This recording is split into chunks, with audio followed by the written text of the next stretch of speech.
अब इसी तरह से अगर हम 1 5 9 को भी समझे तो देखो एक फैक्ट क्या है।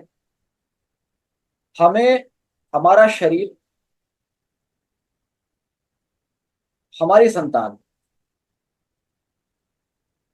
दोनों प्राप्त होती है हमारे पूर्वजों से। आपका जन्म जिस भी परिवार में हुआ है वो परिवार आपको आपके पूर्वजों से मिला है,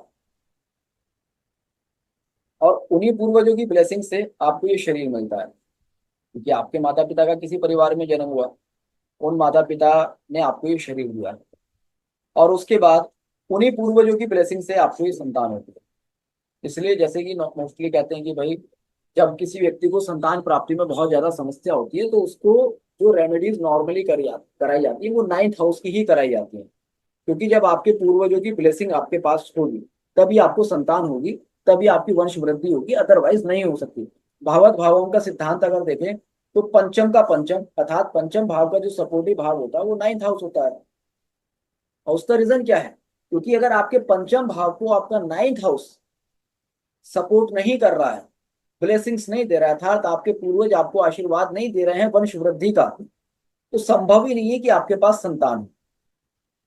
बहुत सारे केसेस आज के समय में ऐसे आते हैं कि उनको कोई फिजिकल प्रॉब्लम नहीं है, मेडिकल टर्म्स में जाएंगे तो ना लड़के में कोई प्रॉब्लम है ना लड़की में कोई प्रॉब्लम है, मगर उनको कंसीव नहीं हो पा रहा, संतान प्राप्ति नहीं हो पा रही, शादी को 10 10 साल हो गए।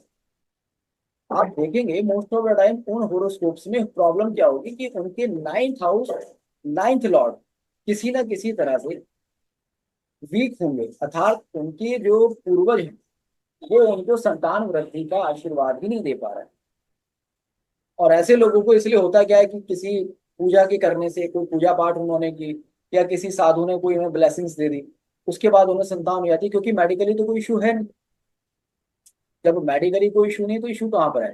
तो 9th हाउस जो ब्लेसिंग्स है, कहीं उनको ब्लेसिंग्स मिल गई और वहां पर उनको संतान प्राप्ति के योग बन जाते हैं। इसलिए जब भी इस तरह के केसेस आप में से किसी के पास आए कि भाई मेडिकली कोई इशू नहीं है और संतान प्राप्ति नहीं हो रही, तो सीधा सा उठा के उसको व्यक्ति को 9th हाउस की रेमेडी करा देना, 9th हाउस से रिलेटेड कुछ करा देना, या कुछ ऐसा करा देना उसको साधुओं की ब्लेसिंग्स मिल जाए, उसके पूर्वजों की ब्लेसिंग्स मिल जाए, उस व्यक्ति की ये प्रॉब्लम बहुत जल्दी समाप्त हो जाती है।